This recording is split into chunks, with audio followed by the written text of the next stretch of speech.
Se você tem a sua Bíblia nessa noite, por favor, abra comigo no livro de 1 Reis,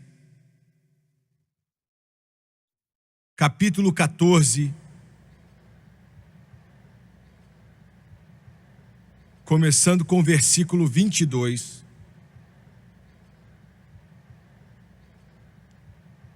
O que eu estou para ler nessa noite é uma passagem muito decepcionante, pois dá a história de um povo de Deus que já não servia mais a Deus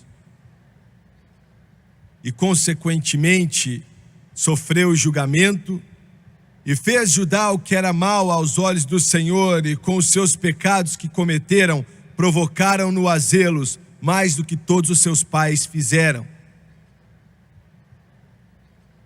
1 Reis 14, 22, e fez Judá o que era mal aos olhos do Senhor, e com os seus pecados que cometeram, provocaram-no a zelos, mais do que todos os seus pais fizeram, porque também eles edificaram altos e estátuas e imagens de Aserá sobre todo o alto outeiro e debaixo de toda a árvore verde.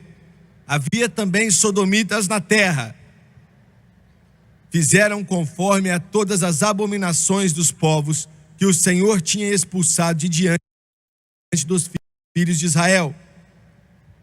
Ora, sucedeu que no 5º ano do rei Roboão, Sisaque, rei do Egito, subiu contra Jerusalém e tomou os tesouros da casa do Senhor e os tesouros da casa do rei, e levou tudo. Também tomou todos os escudos de ouro que Salomão tinha feito. E em lugar deles fez o rei Roboão escudos de bronze, de cobre, e os entregou nas mãos dos chefes da guarda que guardavam a porta da casa do rei. E todas as vezes que o rei entrava na casa do Senhor, os da guarda os levavam e depois os tornavam à câmara da guarda. Eu quero usar como tópico, nessa noite, tirados do versículo 26 e 27, escudos de ouro e escudos de bronze. Algo que aconteceu há quase 3.000 anos atrás, eu acredito que esteja muito pertinente para nós hoje. E caracteriza e ilustra e até mesmo dogmatiza o que está acontecendo agora. Escudos de ouro e escudos de bronze. Abaixe sua cabeça, por favor. Pai, enquanto ministramos, pedimos no santo nome de Jesus que o Senhor nos ajude a dizer o que o Senhor quer que seja dito, da maneira que o Senhor quer que seja dito. Eu oro para que eu não venha violar de forma alguma, nem mesmo nas menores coisas, a tua palavra. Mas, Deus querido, que eu venha manejar com cuidado. Nós pedimos, unge essas pessoas para ouvir, para receber, para entender a tua palavra, e que nós venhamos a diminuir e que o Senhor sempre cresça. Eu peço no santo nome de Jesus, e todos dizem amém e amém.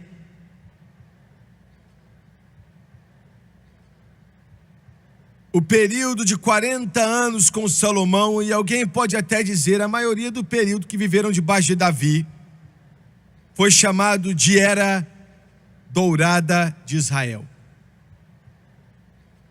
Nenhuma outra nação em toda a sua história, na história da humanidade, já desfrutou de uma liberdade tão grande, uma prosperidade como Israel desfrutou nessa era dourada. A maioria ou uma grande porcentagem do ouro e da prata no planeta ia diretamente para Jerusalém. A Bíblia diz que a prata era como pedra no chão por causa da abundância dela, e eles nem contavam, nem sabiam o total dela ali. O ouro era tão abundante que havia uma era de prosperidade, uma era de abundância que nenhuma outra nação ou povo já conheceu. E foi como se Deus tivesse mostrado a Israel e ao mundo o que poderia acontecer e o que poderia ter acontecido se um povo adorasse a Ele e servisse a Ele.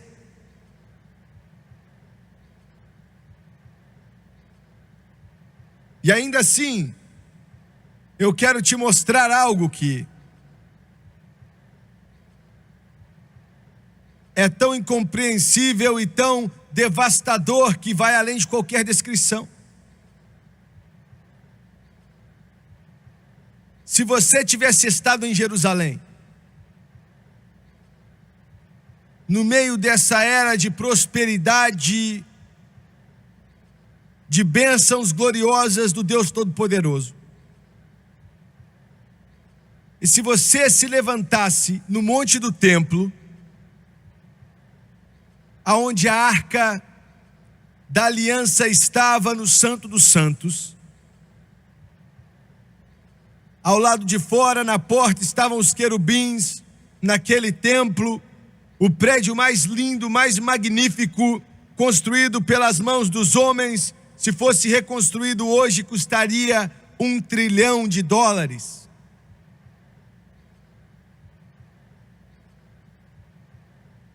Você teria entrado no santo lugar e você veria, vindo ali do Santo dos Santos, à sua direita estaria o candelabro de ouro. À sua esquerda estaria a mesa de pães ázimos. E imediatamente atrás de você, perto do grande querubim que estava guardando o Santo dos Santos, você veria o altar do incenso. Se você tivesse saído, você ia ver a pia de bronze e então o altar de bronze. Mas o que seria mais devastador seria aquela fumaça que estaria saindo do Monte das Oliveiras. Porque no Monte das Oliveiras haviam templos construídos para os deuses pagãos das esposas que Salomão tinha casado. Baal, Beuzebu, Moloque. Algo tão terrível, tão horrível que palavras não podem descrever corretamente a imoralidade, a sujeira, a maldade, o pecado, a podridão que acompanhavam a adoração desses deuses pagãos, desses ídolos, para apaziguar suas esposas pagãs. E é incompreensível, isso me deixa sem entender como ele pôde fazer aquilo.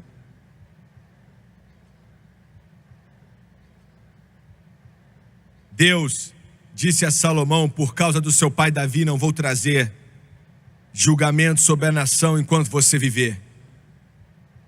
Salomão morre e Roboão aparece. Esse é o cenário da minha mensagem. A iniquidade de Israel vai crescendo cada vez mais, como eu li para você nessa noite.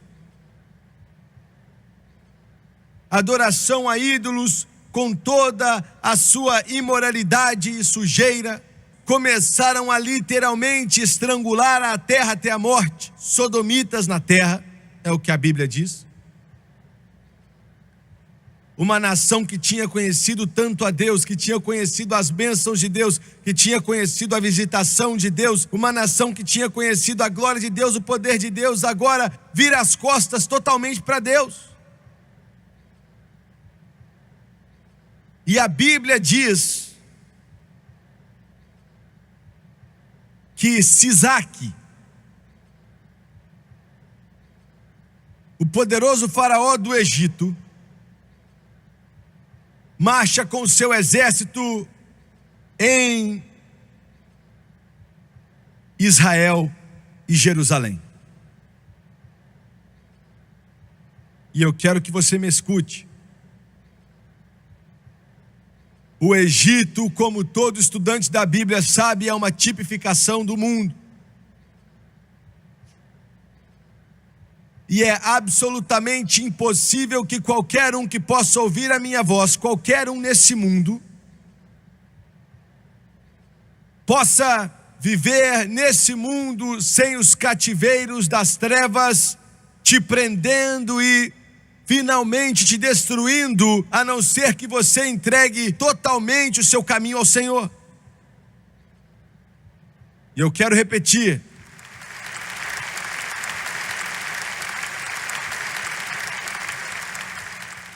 O Egito, e eu não estou falando da terra presente do Egito, estou falando do Egito como um tipo do mundo. Não há uma maneira de vencer, não há uma maneira de passar por isso sem que o cativeiro, sem que as trevas, sem que os poderes do inferno venham sobre você, a não ser que você permaneça perto de Deus.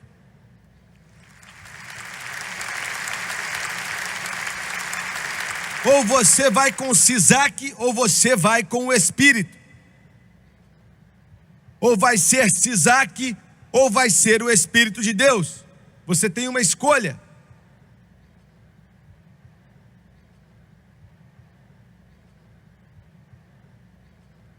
O Egito veio. E Satanás sempre vem para matar, para roubar e para destruir. Ele vem para quebrar o seu lar, ele vem para tirar a virgindade da garota, ele vem para destruir a força do jovem, ele vem para prender com drogas, com álcool, com perdição, com todo o poder do inferno. E sozinho você não pode vencê-lo. Você está me ouvindo? Você não tem como vencer isso.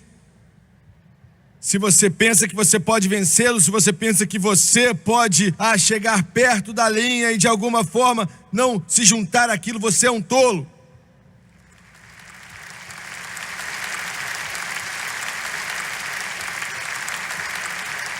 Eu estou aqui nessa noite somente porque uma mãe e um pai entregaram a vida e o coração ao Senhor Jesus Cristo, me criaram nos caminhos de Deus, me criaram nas páginas nesse livro que eu tenho em minhas mãos aqui, somente pela graça de Deus, somente pelo seu amor, somente pela sua graça, somente pelo seu amor eu estou aqui nessa noite.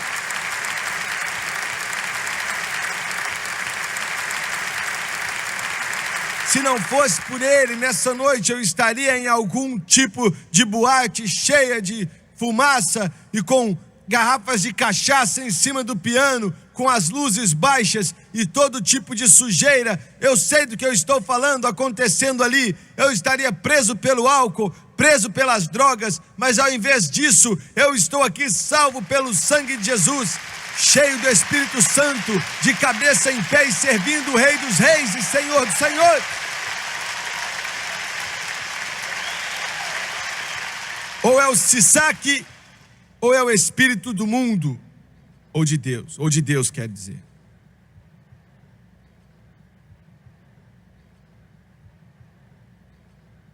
Agora, em João, o grande apóstolo do amor disse essas palavras. 1 João 2, 15 ao 17, ele disse: não amem ao mundo, nem as coisas do mundo. Se alguém ama o mundo, o amor do Pai não está nele. Porque tudo que há no mundo, a concupiscência da carne, a concupiscência dos olhos e a soberba da vida. Você está me ouvindo? Tudo que está no mundo, a concupiscência da carne, a concupiscência dos olhos e a soberba da vida, não é do Pai, mas do mundo. Agora, eu quero falar a respeito desses três aspectos por alguns instantes do mundo. Quando João disse essas palavras, guiado pelo Espírito Santo, ele na verdade estava dizendo elas para o 3º capítulo do livro de Gênesis. O ataque que Satanás usou contra Eva foi nesses 3 quesitos aqui: a concupiscência da carne, que é a paixão, a concupiscência dos olhos, as coisas que nos são bonitas, e a soberba da vida, o poder. Isso é a maior arma de Satanás para destruir. Escute com cuidado. A concupiscência da carne consiste basicamente de adultério, fornicação, obras da carne, perversão, luxúria, e por aí vai, o cenário continua. A concupiscência dos olhos é um tipo diferente, está na área da beleza. Será que você liga a sua televisão para ver a entrega do Oscar em Hollywood? Você observa a exaltação da beleza da carne. Você vê as pessoas bonitas. Você está olhando para a concupiscência dos olhos. Satanás, ele sabe manejar isso que parece ser bonito. Milhões de jovens se envolvem nisso. Você liga o seu televisor e você vê aqueles cantores de rock, aquela grande multidão com aquelas luzes e com aquela fumaça toda. E milhões de jovens estão conectados com aquilo, a concupiscência da carne, a concupiscência dos olhos. Toda a igreja basicamente tem uma disciplina contra esses 2 pecados terríveis do inferno: a concupiscência da carne e a concupiscência dos olhos. Se o membro de uma congregação comete um desses pecados, sabemos como tratar dele, não é? Sendo pentecostal, carismático ou denominacional, nós temos disciplinas na igreja para lidar com esses 2 pecados: a concupiscência da carne e a concupiscência dos olhos. Mas esse 3º pecado, a soberba da vida, nós não temos uma disciplina para isso.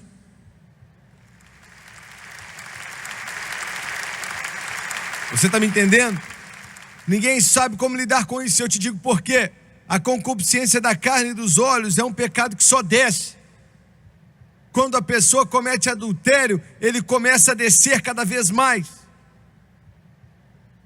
Quando uma pessoa se torna um alcoólatra, aquela pessoa, a vida dela piora, com as drogas também. E por aí vai, só piora. São pecados que fazem a vida piorar. Sabemos como lidar com isso. Mas a soberba da vida é um pecado que te leva para o alto. O que você quer dizer com isso? Um pecado que te leva para o alto. É o que Satanás propôs para Eva no jardim do Éden. Ele usou de tudo, mas essa foi sua jogada mestre. Esse foi o anzol. Foi isso que ele usou para puxar Eva. E é o que ele está usando hoje em círculos carismáticos e pentecostais. Ele diz: se você fizer isso que eu estou te sugerindo, você será como Deus. Entendeu? Está entendendo? Você vai ser como Deus. Deus com D minúsculo, deuses. Isso é tão importante que eu quero repetir mais devagar. Seu gancho, seu golpe final Para ela, depois que ele introduziu a concupiscência da carne e dos olhos, foi a soberba da vida, porque vai te fazer melhor, vai te fazer alguém mais maravilhoso, vai fazer de você alguém mais glorioso, você vai ter um conhecimento superior. De alguma forma, naquela mente dela, isso funcionou. Vocês serão como deuses. Hoje em dia, em círculos carismáticos e pentecostais, essa é a tática que Satanás está usando, e eu sei do que eu estou falando. Há 3 anos atrás, um sábado de manhã, eu estava orando, buscando a face de Deus.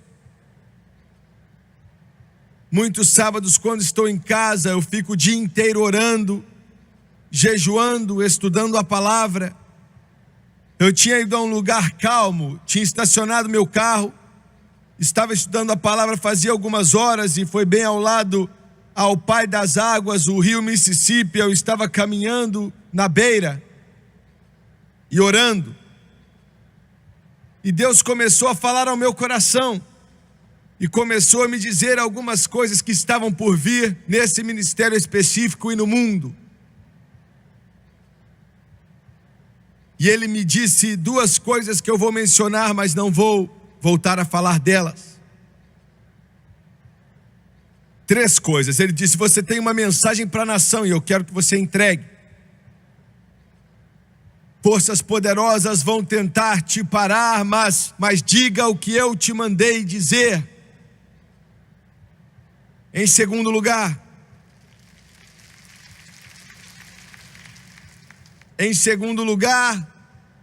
você tem uma mensagem para a Igreja Católica. Diga aos católicos que eu os amo, mas diga a eles que eles, com seus sacramentos, suas ordenanças, suas tradições, eles não podem ser salvos assim, eles precisam confiar somente em Jesus Cristo.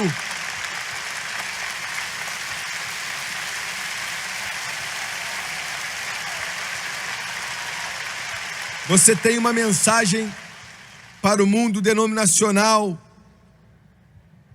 Fale com eles em um tom sanatório e diga a eles que, a não ser que eles aceitem o batismo no Espírito Santo, eu vou me afastar deles.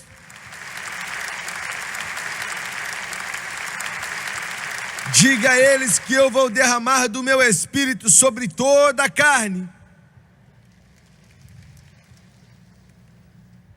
E não importa quão poderoso eles possam ser, se eles continuarem a rejeitar o Espírito Santo, eu o transformarei em uma casa vazia.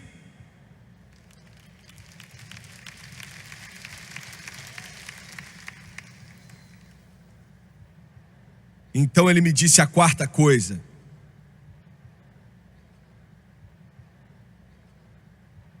E parte o meu coração dizer isso, mas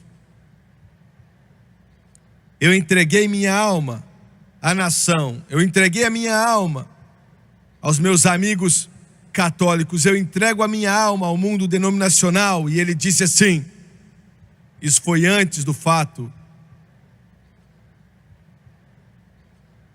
você tem uma mensagem que eu vou te dar para os pentecostais e os carismáticos.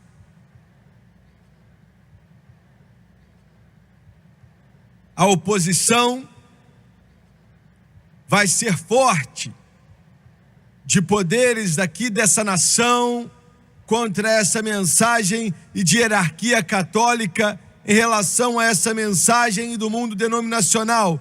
A menor oposição vai vir do mundo denominacional. E tem sido assim mesmo. Mas ele disse: você vai receber uma maior oposição do que a de todas as outras juntas, uma oposição tão forte que se eu não te proteger com os meus braços de amor, você não seria capaz de permanecer.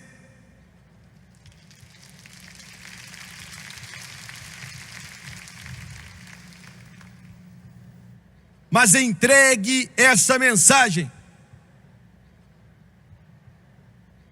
Eu quero ler isso de uma mensagem de Dave Wilkerson antes de continuar. Dave disse: a igreja fria, morta e liberal há muito tempo tem se entregado aos seus caminhos pecaminosos. Não é a principal preocupação de Deus nesses últimos dias. Existem denominações inteiras que se tornaram pagãs. O Espírito de Deus as deixou há anos atrás. Mas o foco de Deus, ele disse, é tanto as igrejas pentecostais e carismáticas, organizadas e desorganizadas. É do corpo carismático de crentes que toda a pregação da prosperidade, o humanismo secular e pentecostal e a vã filosofia surgiu. Aqueles que se dizem serem guiados e batizados pelo Espírito são aqueles que dizem: Deus quer que você fique rico, cheio de produtos e autossuficiente em todas as coisas. É deste corpo que as novas doutrinas de domínio terreno têm nascido.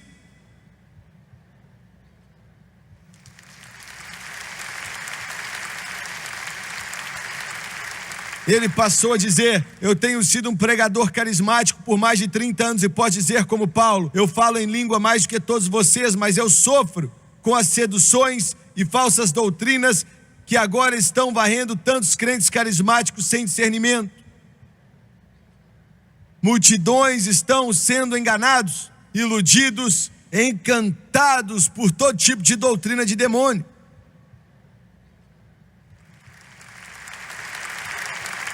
Então ele disse isso: o que Deus lamenta é a mistura que está sendo introduzida nos círculos carismáticos.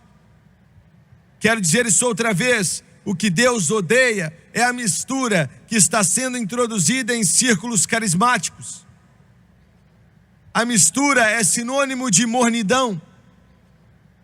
Você mistura água fria com água quente e a água está morna. E ele continuou dizendo: hoje em dia você encontra essa mistura em todos os lugares. Vá, ele disse, a um chamado show de rock cristão, por exemplo. Que mistura incrível. Eles geralmente começam dizendo: nós estamos aqui só para ministrar Jesus, para glorificá-lo. Você ouve eles falarem a respeito de santidade, arrependimento, desistir de tudo por Jesus, e de repente o espírito de Elvis Presley parece cair sobre eles e eles são transformados diante dos seus olhos em roqueiros loucos, desinibidos, sem o menor bom senso. Antes do evento acabar, você escuta eles vangloriando: nós vamos levar Jesus aonde a igreja nunca vai, aos bares, aos shows seculares, na MTV. Estamos orando para Deus nos dar o ouvido do mundo. Queremos chegar na mesma multidão que o mundo chega. E terminando a declaração, ele disse assim: se eu tenho que acreditar no que Jesus disse, eu quero repetir, se eu for acreditar no que Jesus disse, eles seriam apedrejados com tomates e arrancados para fora do palco por aquele bando mundano, isto é, se eles realmente ministram no Espírito.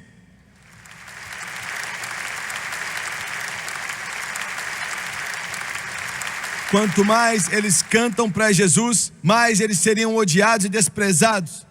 Cantores evangélicos que são elogiados e aceitos pelo mundo perderam a presença de Jesus. A mesma coisa que faz com que a rejeição, o evangelho de Jesus Cristo é uma ofensa para os judeus e loucura para os gentios.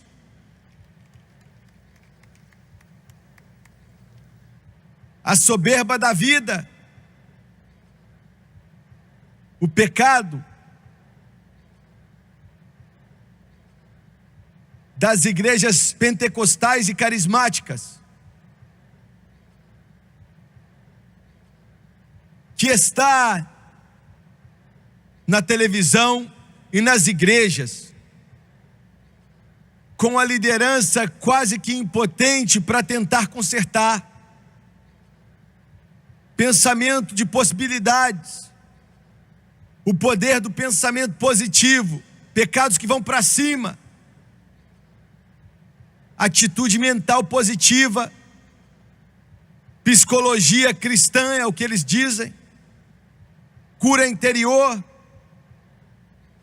Bem, eu não entendo, eu não entendo como isso pode ser ruim. Eu sei, é por isso que é difícil. É porque é a soberba da vida e leva a igreja para longe da cruz de Jesus Cristo.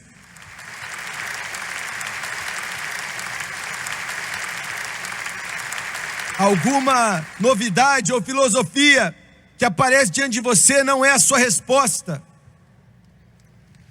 A sua resposta é a cruz de Cristo, totalmente, absolutamente, completamente.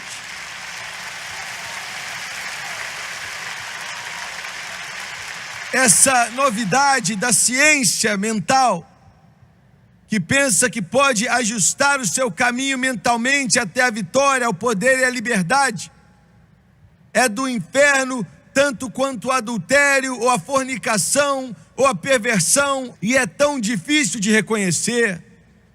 Milhões de cristãos aceitaram, soa bem, parece que é bom, mas é a soberba da vida, e te diz que o que você realmente precisa para resolver seus problemas é autoestima.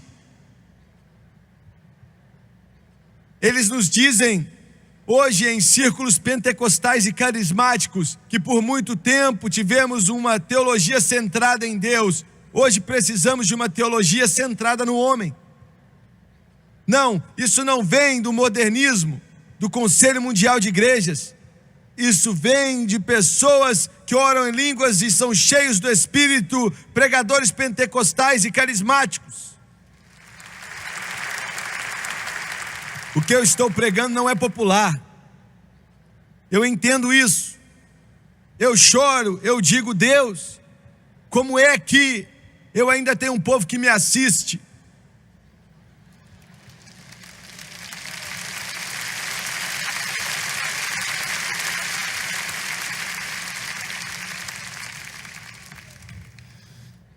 Eu só tenho uma mensagem para você nessa noite, uma mensagem para você me assistindo. Se você está no Japão, ou no Brasil, ou na Guatemala, ou nas Filipinas, ou no leste europeu, ou na África, ou na América do Sul, ou você está aqui nos Estados Unidos, ou no Canadá, ou no México, uma mensagem. Eu não te dou uma novidadezinha. Eu não trago a você uma vã filosofia. Eu não te entrego como as pessoas chegam a Deus hoje em dia. Eu te levo até o Calvário, aonde o sangue fluiu naquele monte, aonde Jesus Cristo pisou a cabeça de Satanás, aonde ele venceu sobre todo o pecado, sobre todo o cativeiro das trevas, sobre todo o cativeiro do inferno. Paulo diz que eu me glorio na cruz.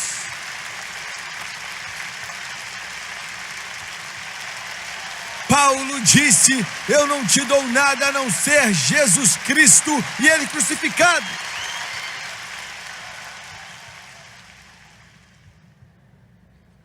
Você está me entendendo? Não há outra mensagem. O Espírito Santo vem pelo Calvário, a cura vem pelo Calvário, a vitória vem pelo Calvário, os cativeiros são quebrados no Calvário, a salvação vem pelo Calvário, e o Calvário não precisa de nenhuma coisa sendo adicionada ali. Jesus pagou tudo, eu devo tudo a Ele. O pecado tinha deixado uma mancha, mas Ele me lavou branco como a neve.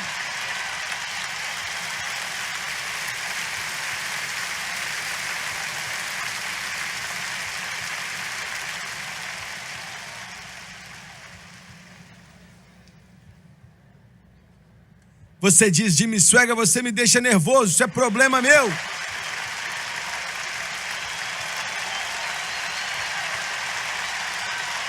Você não precisa de um psicólogo cristão. Você precisa voltar àqueles altares de antigamente e deitar ali diante de Deus até que o céu venha sobre a sua alma e a glória de Deus toque o seu coração e o Espírito Santo te limpe e te deixe limpinho e você seja transformado pelo poder do Deus Todo-Poderoso e todo diabo saia correndo. Essa é a sua resposta, sempre foi sua resposta e a sua resposta hoje sempre vai ser a sua resposta.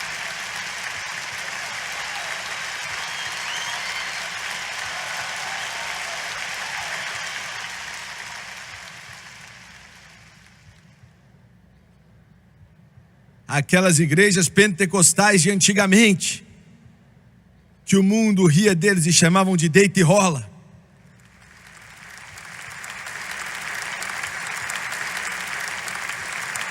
De fanáticos.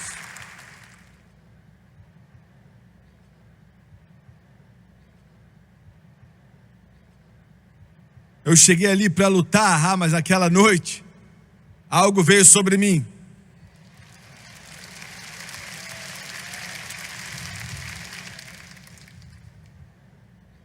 Sabe, quando eu era um garoto me perguntavam qual era a minha igreja. Eu sabia que quando eu dissesse a eles o que eles iam dizer, eles iam rir e dizer: você deita e rola.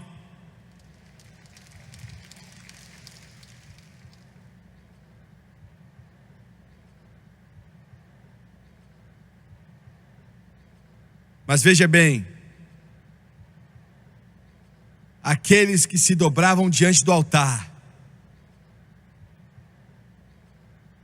podiam não ser as coisas melhores na visão do mundo, e a maioria da igreja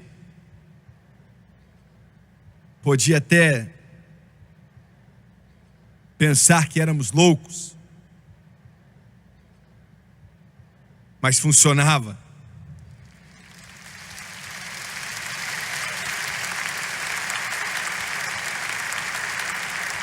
Quando paramos de fazer isso, então começamos a expulsar demônios de cristãos. Nós não sabíamos o que aconteceu. De repente os cristãos estavam como demônio. Então pensamos: bem, tem algo de errado aqui, então precisa ser que os cristãos podem estar possessos pelo demônio. E começamos a expulsar demônios de cristãos. E uma semana depois eles voltavam com outro. E tudo que eles precisavam era orar em um altar até que o céu enchesse a alma deles e a glória enchia o coração deles.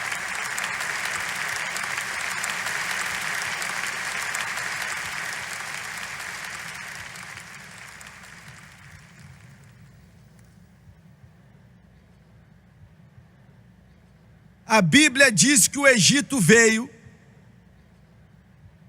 e eles levaram os tesouros.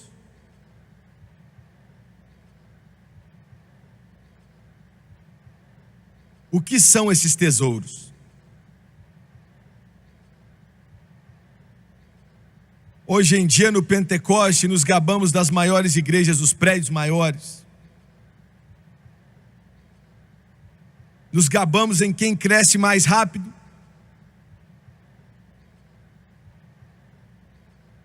E a vergonha é o seguinte: é muito raro que se passa uma semana que eu não converso com um líder pentecostal e eu não consigo que nenhum admita que precisamos de avivamento.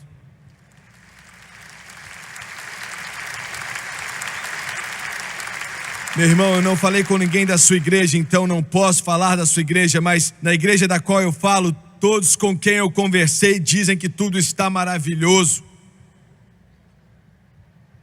Quando na realidade estamos miseráveis, somos pobres, cegos e nus.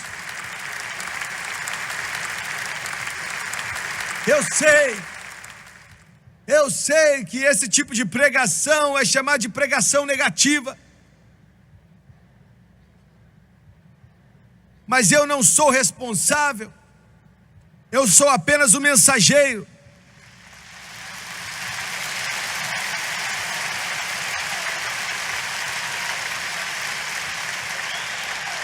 O Egito vai remover o tesouro. Veja bem, hoje em dia há uma aglomeração. O círculo carismático trouxe para o Pentecoste as coisas do mundo e somos levados a pensar que podemos falar em línguas e ainda continuar indo às coisas do mundo e continuar agindo como o mundo e fazendo as coisas que eles fazem.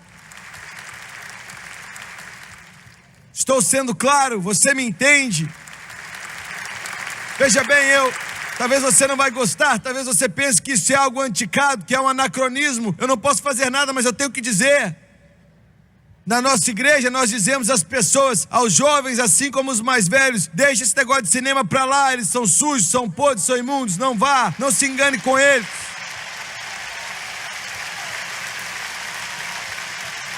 Eu fico com raiva quando eu pego uma revista e algum escritor pentecostal está criticando filmes. Aqui vai a minha crítica: não assista nenhum, é tudo sujo, é tudo podre, é tudo do mundo. Eu implorei com a superintendente do distrito nesta semana. Implorei. Eu disse: você não sabe que quando você coloca alguém que vai nas boates diante da câmera de TV, não faz diferença que ele ainda se diz ser salvo. Talvez ele tenha sido salvo, mas ele ainda está aparecendo nos bordéis, nas casas noturnas, nos buracos do inferno. Você não sabe, quando você faz isso, que você está enchendo as casas noturnas e enchendo os buracos infernais e enchendo as baladas com a nossa juventude carismática e pentecostal? O que você está falando? Quando você recebe essa pessoa na sua igreja, ou eu recebo na minha igreja, ou recebemos na televisão, estamos dizendo ao mundo que o estilo de vida deles nos satisfaz, e isso abre a porta para a nossa juventude ir até lá. Sisaque está tirando os tesouros, o Egito está levando os tesouros.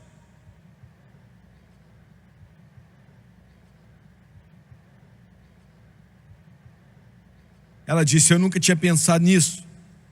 Deus nos livre. Uma superintendente que nunca pensou nisso. Deus me livre. Um líder pentecostal que nunca pensou nisso.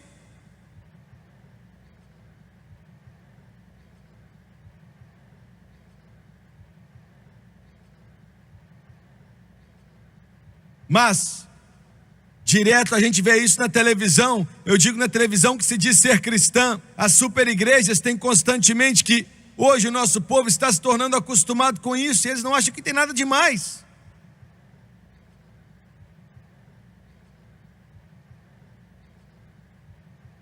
Vocês estão entendendo o que eu estou dizendo?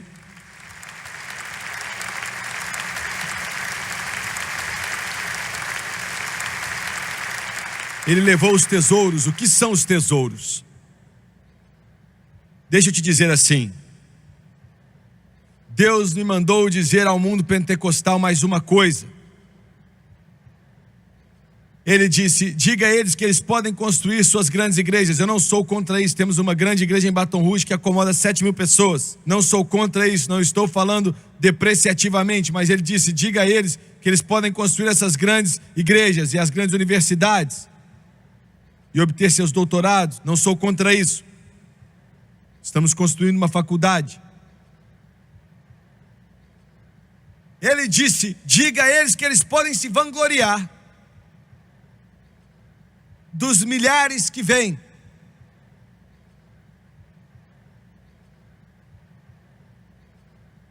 Mas diga a eles que eles têm apenas uma coisa que realmente é de valor.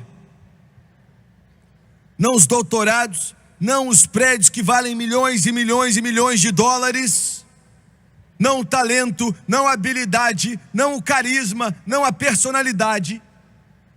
Mas diga a eles que eles só têm uma coisa. O mundo denominacional está a milhas distante na frente da igreja pentecostal de várias formas. nós só temos um poder, e é o poder do Espírito Santo. O poder do Espírito Santo que pode libertar o cativo, o poder do Espírito Santo. Eu derramarei do meu Espírito. Essa é a nossa força, esse é nosso poder, essa é a nossa unção e nossa esperança hoje. Nós não somos nada sem Ele. Nada.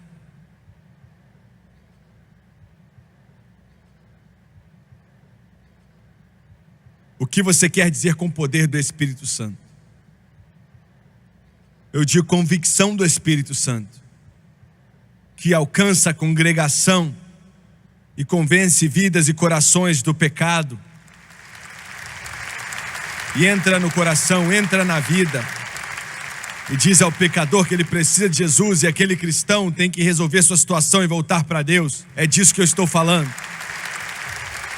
Eu estou falando daquilo que temos em nossas igrejas, que faz você chorar, que parte seu coração, que te faz levantar a mão e começar a adorá-lo e a louvá-lo e a glorificá-lo, que te faz ficar prostrado diante do Calvário e deitar ali enquanto você chora e flui na sua face, enquanto seu coração está quebrantado e você se vê perdido sem Deus, ainda que você esteja salvo. Eu estou falando de fazer apelos quando as pessoas vêm descendo correndo nos corredores com a face suja de tanto chorar e tremendo pelo poder do Deus Todo-Poderoso. É disso que eu estou falando. É isso que Deus nos deu e nos faz grandes. Sem isso não somos nada.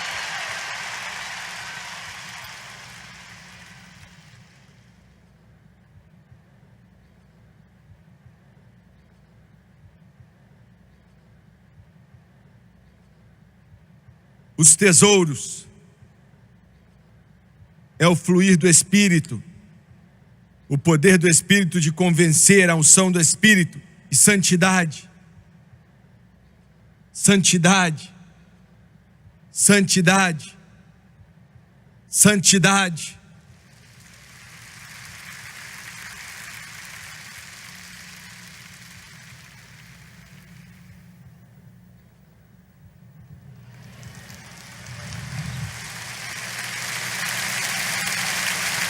E quando você recebe essa santidade em seu coração que te transforma e faz você querer ser mais como Jesus, garota, você vai começar a vestir diferente.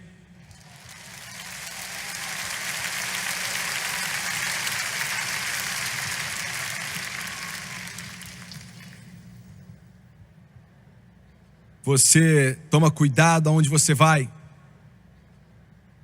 o que você diz, limpa sua boca. Isso entra no seu bolso.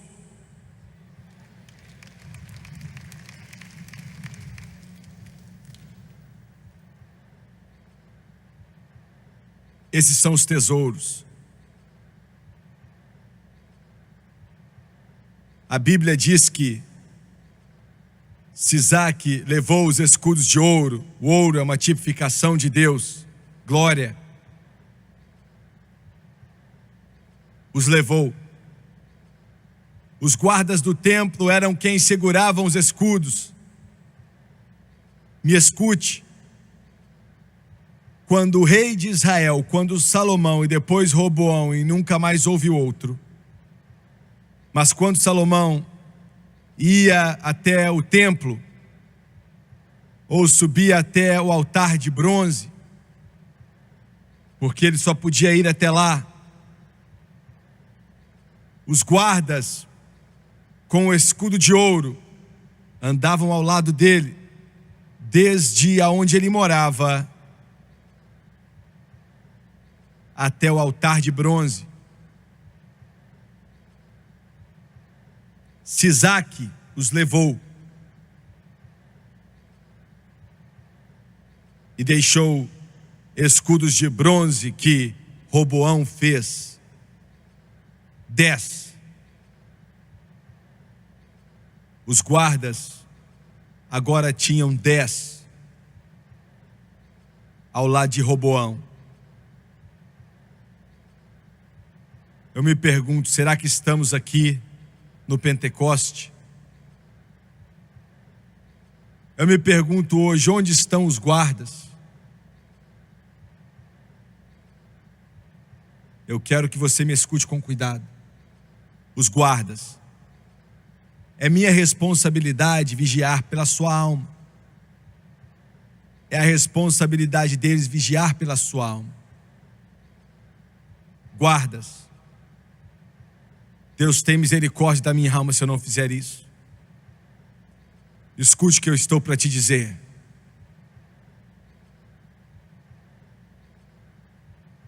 Deus, como eu posso dizer isso?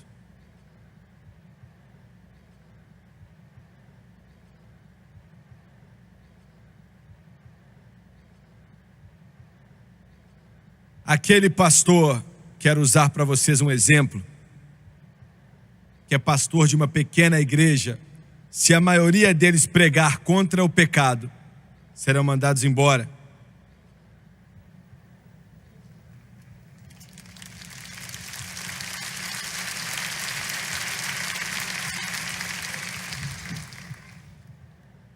Eu não disse todos, a maioria. Se eles falarem contra essas coisas que eu estou falando aqui,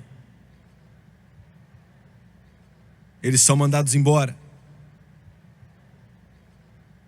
Muitos dos líderes nos círculos carismáticos e pentecostais são motivados por meios políticos ao invés de meios espirituais.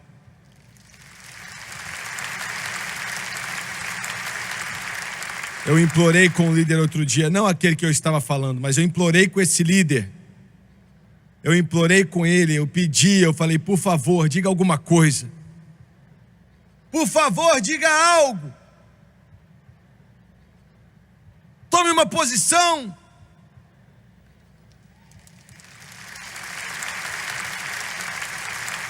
Se já houve um dia e uma hora na qual imploramos que os guardas se levantem como homens, não carregando aquilo que o inferno diz, ou o que o mundo diz, ou o que a religião diz, e que digam, não importa o que aconteça comigo, não importa o que aconteça com minha pensão, não importa o que aconteça com a minha popularidade, não importa o que aconteça com meus amigos, aqui estou, e aqui eu estou de pé, eu vou dizer, assim diz o Senhor, eu pregarei o poder do Deus Todo-Poderoso, chamarei o pecado de podre, e o céu de algo puro, e o Espírito Santo de santo, e eu vou me levantar, e podem contar comigo, pelo poder do Deus Todo-Poderoso.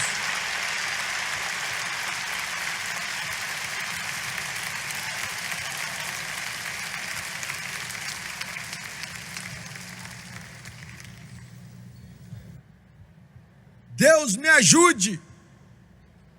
Deus me ajude.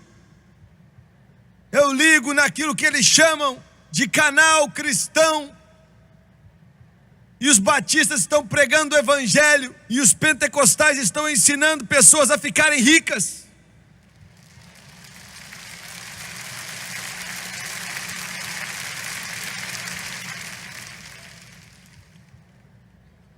Parte o meu coração. Parte o meu coração. Não importa se você ficar rico ou não. Eu me importo se você conhece Deus ou não.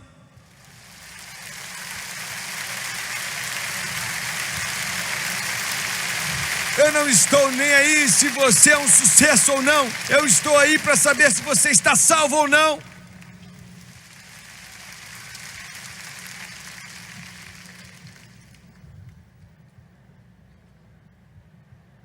Somos os guardas. Os guardas. Os guardas. 10 escudos de bronze. Só tinha sobrado isso.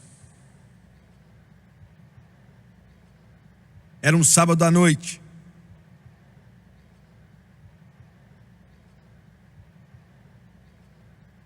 Eu estava em um culto no oeste do Texas. Tínhamos ido para, não sei, 3 ou 4 semanas. Tínhamos tido bons cultos. E uma mulher de idade veio até mim depois, na verdade, naquele sábado à tarde. Nós não tivemos culto naquele sábado à noite. E por alguma razão voltamos até a igreja meio tarde com o pastor. E ela estava lá. Seu cabelo era branco como a neve. Ela tinha entre 70 e 80 anos de idade. Ela estava orando. Essa é a força de nossas igrejas. Ela veio até mim e ela estava chorando e ela disse: por favor, não termine o culto amanhã à noite. Tinha sido anunciado que era o último. Eu disse: irmã, a menos que Deus especificamente diga algo diferente, eu não tenho uma escolha, eu estou aberto a Ele. Mas por que você está pedindo isso dessa maneira? E ela disse: é o meu marido. Estamos casados, ela disse, já faz 50 anos. Ele viveu a vida mais perversa que um homem pode viver. Só Deus sabe as noites que eu ia para a igreja, voltava e a casa estava trancada. E eu não tinha como entrar. E eu tinha que ir para a casa de uma amiga e passar a noite lá. Só o Senhor sabe quantas vezes Ele me bateu. Ele amaldiçoa Deus. Só Deus sabe quantas vezes. E pela primeira vez na vida dele, ele veio à igreja e foi nesse encontro. Eu vejo uma mudança nele.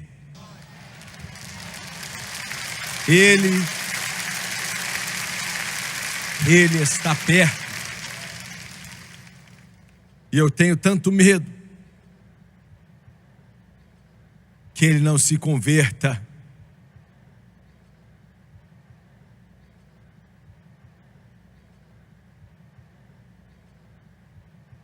Naquele domingo à noite, 24 horas depois, eu preguei o meu melhor. E foi uma daquelas noites quando a poderosa convicção do Espírito Santo varreu o lugar. O lugar estava cheio, não era um lugar grande, mas estava lotado. Ele estava sentado, eu não sabia, mas descobri depois. Ele estava sentado mais ou menos na terceira fileira do meu lado direito. E eu olhei para ele e eu o reconheci. E de repente, Deus, o Espírito Santo, o xerife do céu, colocou a mão no coração dele.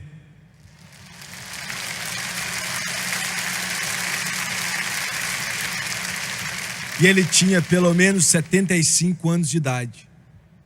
Eu vi ele colocar a cabeça no banco em frente, chorar e chorar. Por que você está me dizendo isso? Eu estou te contando pelo seguinte: estes são escudos de ouro. Esta é a única coisa que funciona, mas nada funciona.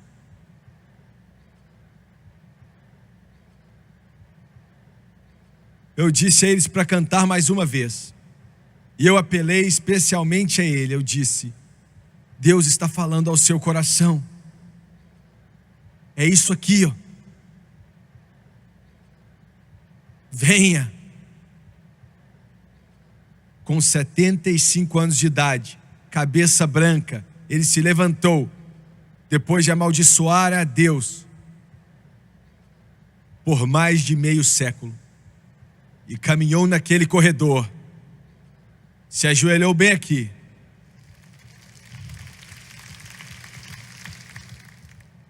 E quando Deus olhou para ele, Ele não viu embriaguez, ou sujeira, ou podridão, ou profanação. Ele disse: eu não encontro culpa alguma nele.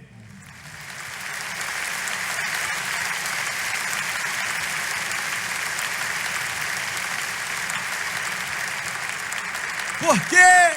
Por quê? Por quê? Porque ele o viu através do sangue derramado de seu Filho, Jesus Cristo. Se você está aqui nessa noite e você já bebeu álcool suficiente para flutuar um navio, você pode levantar a sua cabeça e endireitar os seus ombros e olhar na face de Deus sem piscar, porque o sangue de Jesus Cristo purifica de todo pecado.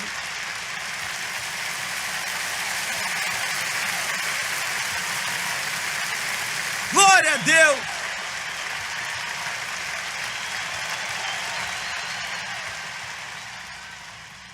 E eu vi a esposa dele vindo até ele. Eu observei aquela velha alma abraçá-lo. Eu nunca vi uma visão mais bela em toda a minha vida. Eu já vi o melhor que Hollywood tem para mostrar. A sua exposição de carne feia coberta por Max Factor.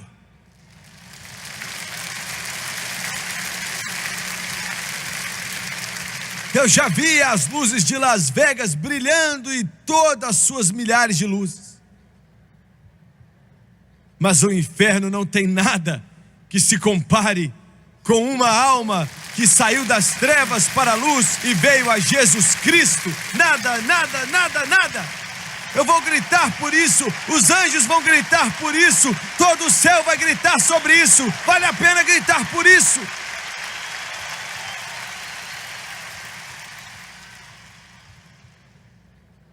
Se eu sou muito emocional para as suas sensibilidades delicadas,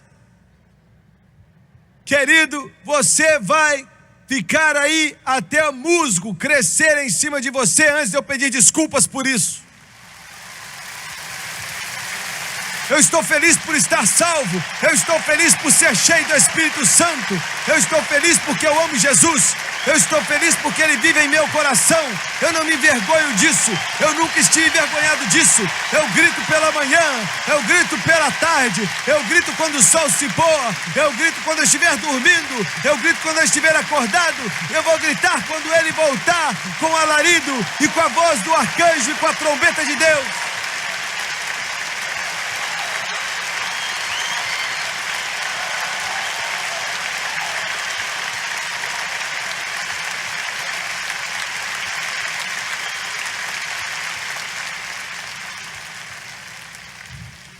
Me deixa chateado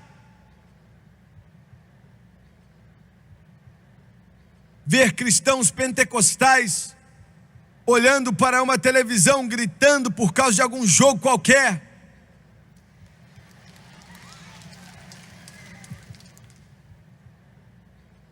E quando vão para a igreja ficam parados como estátua. Eu fico chateado. Que os redimidos do Senhor cantem. Que os redimidos do Senhor cantem. Que eles se levantem e declarem. Que eles testemunhem no trabalho. Que eles testemunhem em casa. Que eles testemunhem na escola. Que eles testemunhem para o diabo. Que eles testemunhem para o inferno. Que eles testemunhem para os poderes das trevas. Que testemunhem para os anjos. Jesus salva. Jesus salva. Jesus salva. E o sangue dele lava e me deixa mais branco que a neve. E se não vale a pena gritar por isso, então não vale a pena gritar por nada.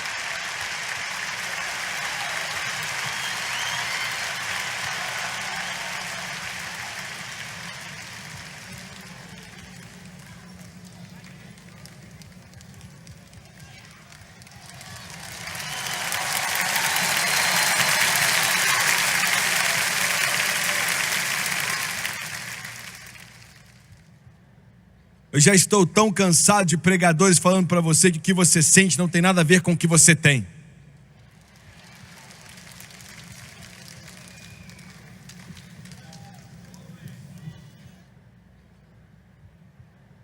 Se a minha esposa nunca me falasse que me amava, eu tinha largado ela. Eu acho.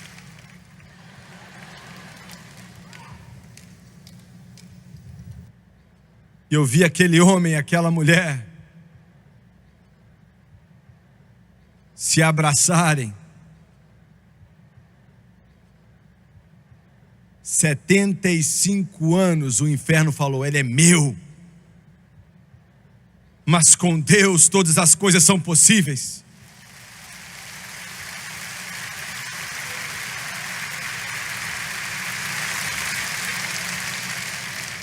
Outro dia um pregador disse: irmão Suega, vocês têm algum tipo na sua igreja de aconselhamento antes do casamento para noivos e noivas? Isso não é dar conta de vocês. E eu disse: claro. E ele perguntou: o que você tem para noivas e noivos que vão se casar daqui a uns dias? O que você diz para eles? Seja cheio do Espírito Santo e use Listerine.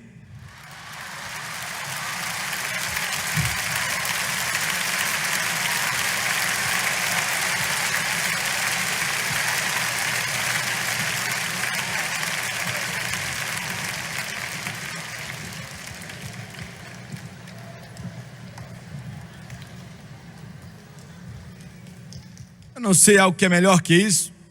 Eu não conheço nada que seja melhor do que isso. Terminamos o culto. Eu fui para Houston para uma outra série de cultos que durou 4 semanas, eu acho. Fui para casa, para Baton Rouge. Estava lendo minhas cartas que não tinham chegado para mim nos últimos dias. Encontrei a carta do oeste do Texas. E eu abri.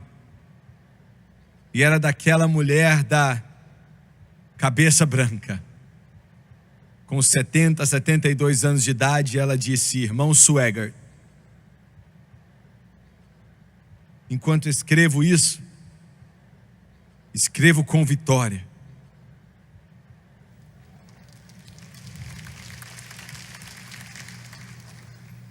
Tenho buscado a Deus por tanto tempo. E Ele respondeu minha oração. Domingo passado foi o último culto que o meu marido esteve nele. Ele sofreu um derrame. Se eu me lembro bem, no dia seguinte, eu acho. Levamos ele para o hospital e ele durou mais ou menos 2 semanas. E ele viveu uma vida que sabíamos que ele estava para partir. Os médicos disseram: não podemos fazer mais nada. E ele sabia que estava indo embora. E ela disse: irmão Jimmy, ele morreu cantando. Amazing grace, how sweet that sound. Esses são os escudos de ouro That has saved a wretch like me.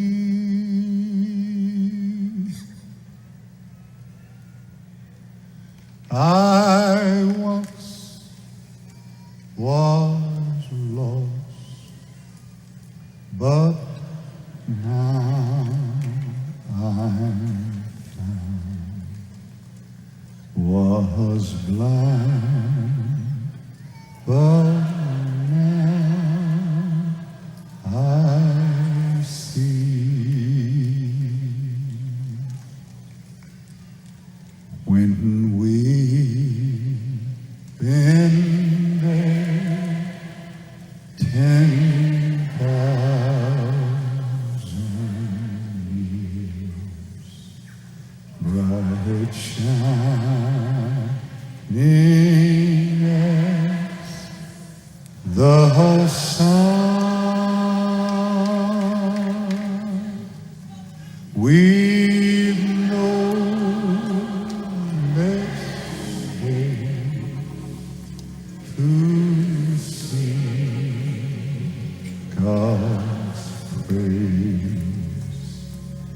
than when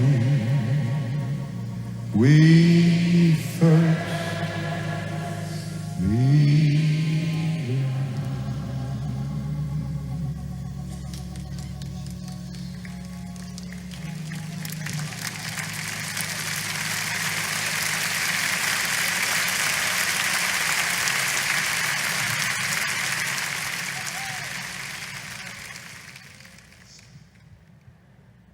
Pai Celestial, enquanto nós fizemos o nosso melhor nessa noite para pregar Sua palavra, eu quero pedir que o Teu Espírito se mova sobre todo o coração e toda a vida. Traga aquele que está desviado para casa. Traga essa alma preciosa para casa. Traga-o para casa, de cabeça baixa e olho fechado. Eu não sei como está seu coração, mas Deus sabe. Agora eu quero fazer essa pergunta.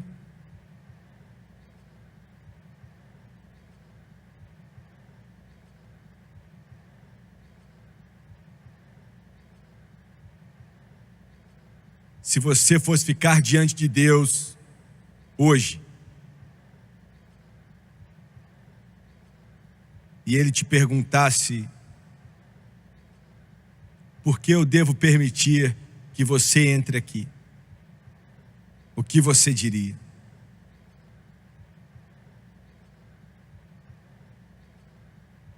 Se você morresse agora, Deus me livre,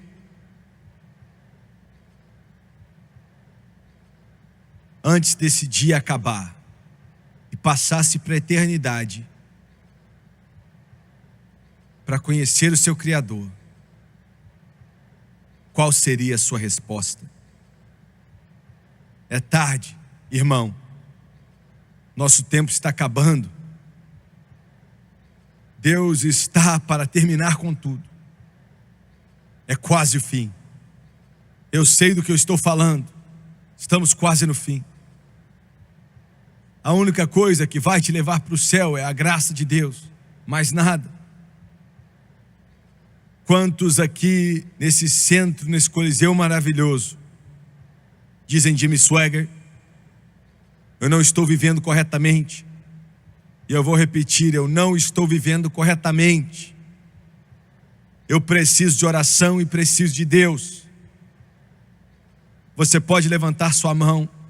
Eu não vou te envergonhar. Por favor, ore por mim, irmão Swaggart. Lá em cima, por favor, levante sua mão rapidamente. Obrigado, obrigado. Muito bem, aqui nas arquibancadas, continue levantando suas mãos aí. Centenas e centenas e centenas que precisam de oração e não estão vivendo bem. Até lá atrás, levante a mão, por favor. Muito obrigado. Aqui à direita, muito obrigado. Eu preciso de oração, não estou vivendo bem. Ore por mim. Eu quero que todos aqui, nessa noite, se levantem, por favor. Se levantem. Todos de pé, por favor. Milhares de cristãos que eu sei que estão aqui, que realmente amam a Deus, que eu sei que estão aqui, que sabem orar. Eu quero pedir a todos vocês para acreditar em Deus comigo, pois o peso é tão grande. E eu quero que você ore enquanto esse sinal passa no mundo inteiro, porque eles estão vindo do norte, do sul, do leste, do oeste. Eles estão voltando para casa. E eu quero que você me ajude a orar. E eu quero que todos vocês que levantaram as mãos, eu quero que você venha lá de cima, aqui de baixo, do lado, de cá. Eu quero que você venha até aqui. Eu quero que você desça esses corredores, pois vai ser a maior caminhada que você já fez na sua vida. Nenhuma se compara com ela, porque Deus ama você. Deus ama você. Então agora, enquanto eles cantam, graça de Deus que salvou um pecador como eu, venha.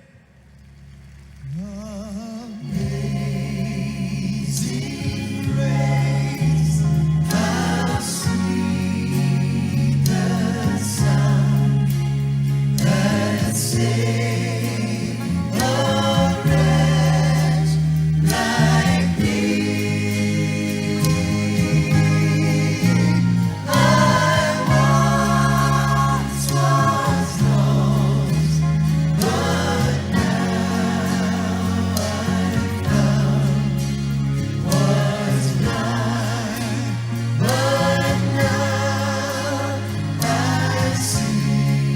Sing it with them right now. Sing it. Amazing grace, how sweet the sound that saved a wretch like me. We'll wait for you from the top of these bleachers.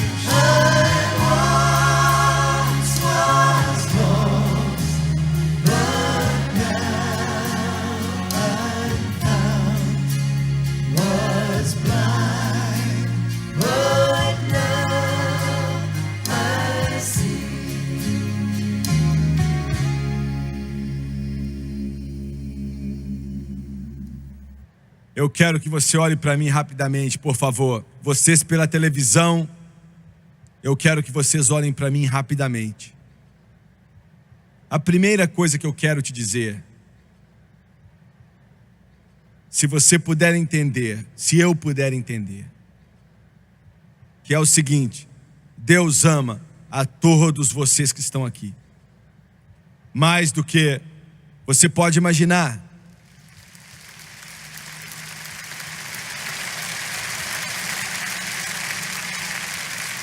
Deus é amor. Deus é amor. Em segundo lugar, daqui a alguns instantes lá no céu, sim, existe um céu, é um lugar verdadeiro. Os anjos vão começar a gritar.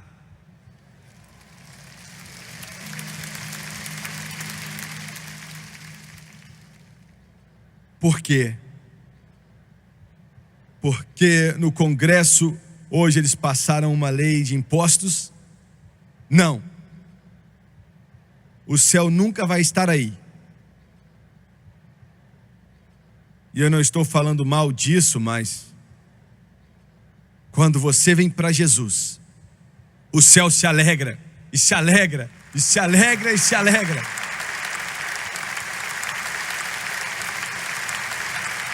E eu vou orar, já orei com milhões de pessoas e quero orar com você. Eu quero que você repita comigo. E eu quero que você acredite de todo o seu coração. Esse é o melhor momento da sua vida. Nunca vai haver um outro como esse. Você vai passar da morte para a vida. Jesus chamou de nascer de novo. Abaixe a sua cabeça, por favor, e feche seus olhos. E vamos orar. Diga em alta voz e acredite de todo o seu coração: querido Deus do céu, eu venho a Ti, no nome do Teu Filho Jesus. Estou cansado do pecado. Eu peço o Seu perdão. Lava-me com o Teu sangue de toda iniquidade, de acordo com a Tua santa palavra. Romanos capítulo 10. Com a minha boca eu confesso o Senhor Jesus, e em meu coração eu acredito que Deus ressuscitou a Jesus dentre os mortos e que Ele está vivo. E nesse exato momento eu aceito a Jesus Cristo como meu Salvador e como Senhor da minha vida. E de acordo com a Sua palavra, que não pode mentir, e sempre é verdadeira. Eu sou lavado, eu estou limpo, eu estou santificado, eu sou justificado, eu estou salvo. Aleluia, glória, louvado seja Deus, louvado seja Deus.